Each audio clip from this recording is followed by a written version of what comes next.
Bonjour et bienvenue dans la 9e vidéo de la formation Fondement du langage SQL dans laquelle nous allons traiter les commandes order by et limit et nous aborderons vers la fin les commentaires en SQL.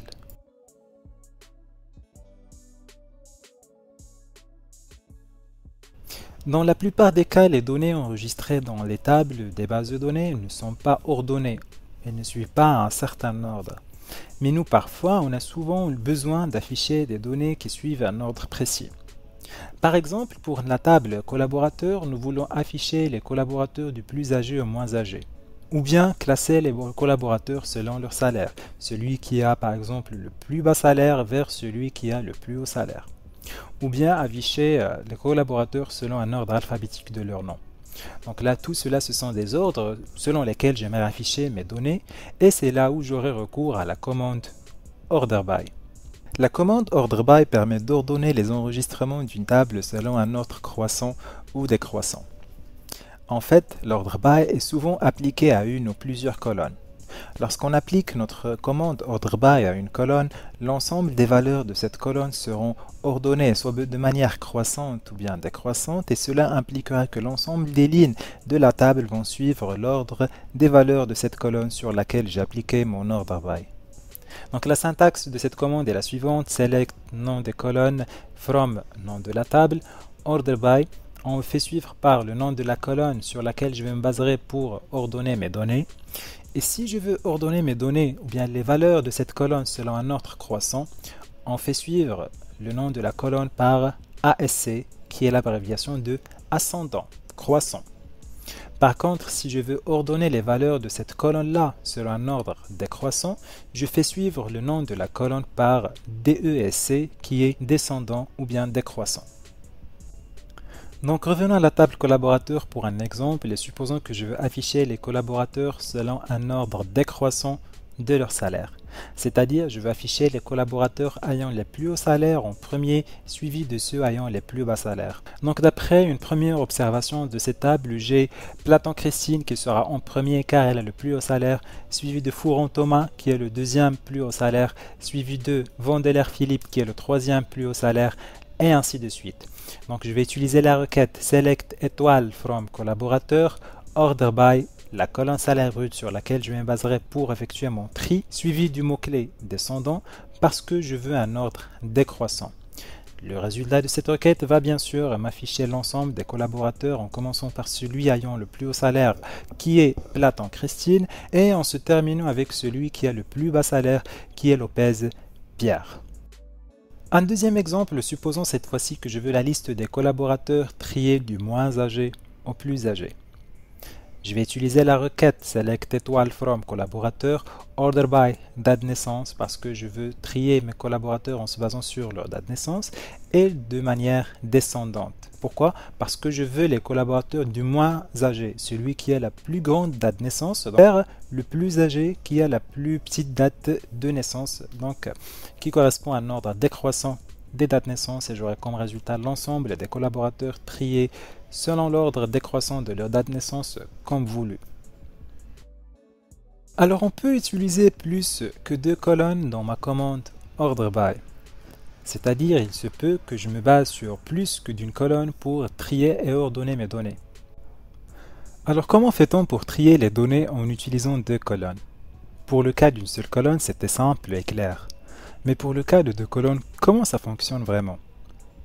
Pour expliquer ce cas, nous allons faire appel à la table site et nous voulons afficher les sites selon un ordre alphabétique de leur pays et après trier les noms de leurs villes selon un ordre alphabétique inverse.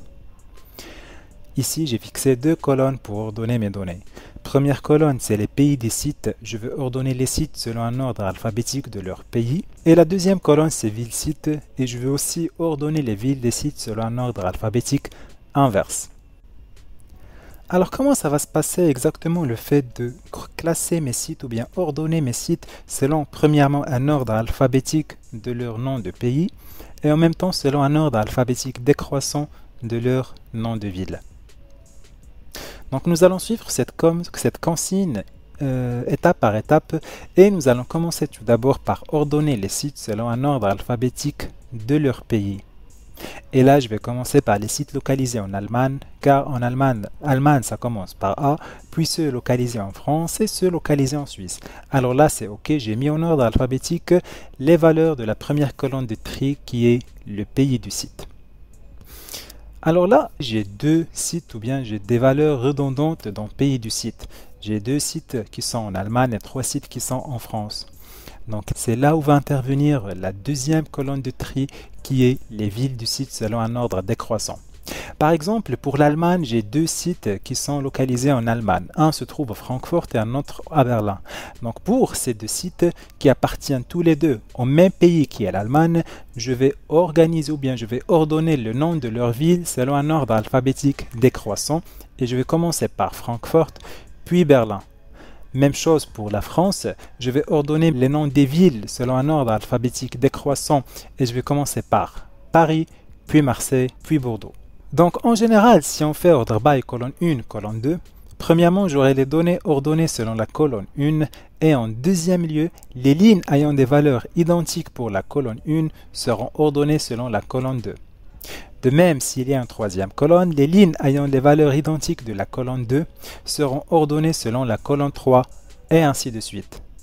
Donc si je fais select étoile from site order by pays site ascendant, c'est-à-dire l'ordre alphabétique des pays, ville site descendant, l'ordre alphabétique décroissant des villes, j'aurai premièrement mes sites ordonnés selon l'ordre alphabétique des noms des pays, ça va commencer par Allemagne, France, Suisse, et en deuxième lieu, les sites appartenant au même pays, leurs noms de villes seront ordonnés selon un ordre alphabétique inverse. Une remarque à laquelle vous devez faire attention, c'est l'ordre des colonnes mentionnées dans Order by.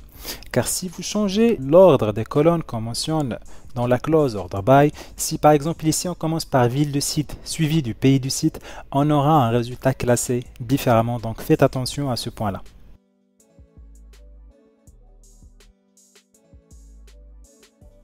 Une dernière commande que l'on verra dans cette vidéo, c'est le limite.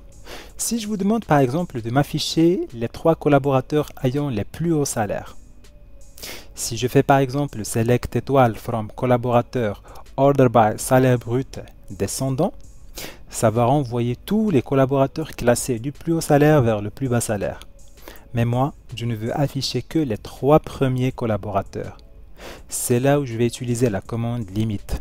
La commande limite permet donc de limiter les lignes affichées dans le résultat et spécifie un nombre maximal de lignes que l'on souhaite afficher. Si je veux donc afficher les 3 collaborateurs ayant les plus hauts salaires, je vais écrire select étoile from collaborateur order by salaire brut descendant, limite 3. Et 3 c'est le nombre de lignes que je vais afficher, dans mon cas c'est le nombre de collaborateurs que je veux afficher. Donc, attention pour le limite, c'est une commande qui ne s'utilise pas pour tous les systèmes de gestion de base de données. Le limite est utilisé dans MySQL, par contre, par exemple, pour SQL Server, on utilise top n. Donc si dans MySQL, j'ai fait select étoile from collaborateur order by salaire brut limite 3, dans SQL Server, je ferai plutôt select top 3 étoile from collaborateur order by salaire brut descendant. Donc là, désolé, il y a une petite erreur. C'est pas select top n étoile, mais plutôt select top 3 étoiles. C'est une erreur de ma page, je m'excuse. Donc la spécificité de limite, c'est qu'il ne s'utilise pas pour tous les SGBD. Donc vous devez consulter la documentation officielle du système de gestion de base de données que vous utilisez pour savoir pour chaque SGBD quelle est la commande qui correspond aux limites. Et en général, pour tous les systèmes de gestion de base de données, vous devez toujours consulter leur documentation officielle pour voir s'il y a des spécificités pour chaque commande à laquelle vous devez faire attention. Alors depuis le début de cette formation à propos du langage SQL, nous avons pu balayer les principales instructions dans l'SQL, à savoir le select, from, where, having, order by, limit, group by, etc. Dans les requêtes que nous avons utilisées, donc elles ne contenaient qu'une ou deux commandes après le select. Soit par exemple select from where ou select from order by ou select from group by having. Par contre, si on utilise des requêtes complexes et longues qui réunissent plusieurs clauses à la fois, comment va-t-on faire? Autrement dit, quel sera l'ordre de ces commandes si elles se sont réunies dans une seule requête? Alors l'ordre sera comme suit. select les noms des colonnes from la table, where la condition à fixer sur les lignes, group by la colonne de groupement, having la condition à fixer sur les groupes, order by suivi de la colonne de tri et limit suivi du nombre de lignes que je veux afficher. Donc ces commandes ne vont pas se réunir toutes dans une seule requête, mais si vous en avez besoin, donc vous devez vous rappeler que le where intervient toujours après le select from, group by intervient toujours après le where, le having après le group by, order by après having et le limit après l'order by.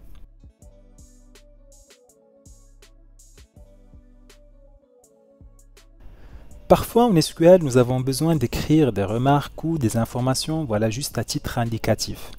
Par exemple, il se peut que je suis en train d'écrire une requête assez longue et complexe et parfois je dois ajouter des informations pour, au cas où s'il y a un autre utilisateur qui vient et qui lit la requête, il doit comprendre, voilà, qu'est-ce que j'ai fait à travers ces informations que je lui ai laissées.